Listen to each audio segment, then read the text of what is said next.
How many of you have experienced the dread and anxiety of conflict drama in your life? Raise your hand. In your work, raise both hands, right? Okay, very, very good. Let me tell you a story about conflict drama. As a teenager, I wanted the conflict drama and the domestic abuse to end. I mustered up the courage to invite my grandmother to see a movie with the hopes that she would see herself as I saw her. The movie, Mommy Dearest, with Faye Dunaway. Mommy Dearest with Faye Dunaway playing Joan Crawford. Now, in a particular scene, Joan Crawford was in her white robe, her wet hair was in a towel, and she proceeds to walk into Christina, her little daughter's bedroom closet. And she's pausing. She grabs a dress. Christina, what's this? How many times have I told you no more wire hangers? And she proceeded to tear off all the dresses. Now clean up this mess. My grandmother turns to me.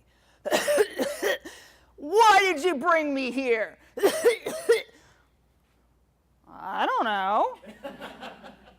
And it was at that moment, it was a pivotal moment for me because I realized my grandmother was not going to change. It was going to be a limited perspective in our conflict scenes.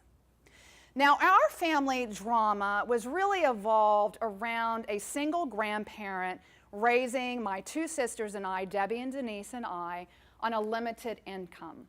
Now, my grandmother was about 5'1", very dark-skinned, black hair, black eyes. She was from Burma. She had a sailor's mouth. She had a very bitter tongue, and she ruled with an iron fist. But what we called her was Honey. That's what we called her. So very early on in my childhood, one of the first viewing tools that I learned to use was a telescope, all right? Now, the telescope was a very critical viewing tool for me because, see, Honey was like a lioness on the prowl. And I had to learn to track her behaviors, her moods, her emotions, because I didn't want to trigger a tirade. You know, oh, where's the conflict, danger? I have to be able to safely retreat. But the problem or the downside to a telescope is the narrow vision, field of vision, and the limiting perspective. So I went into my early childhood learning how to avoid conflict really well, right? I avoided confrontations, I avoided taking risks. One evening, I attended a speaking engagement, and I was listening to this speaker talk to us about how she was assisting workplaces and helping high-conflict families deal with conflict in a very effective way.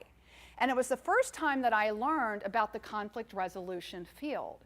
And from that day on, for the last 22 years, I have been passionately studying and applying conflict management and conflict dynamics in the workplace. Now, during this time, I rediscovered the kaleidoscope. Now, the kaleidoscope, many of us know what the kaleidoscope is, children, but when you turn the kaleidoscope, you see a lot of beautiful patterns and colorful shapes. And much like people, we are much like kaleidoscopes because we are so different in our patterns and our behavior, our personality characteristics, our values, our beliefs, and experiences.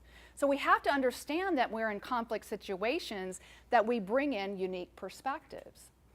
Interestingly, it was during this time of study that I recognized that the kaleidoscope was something that I needed to use as a tool in my conflict work.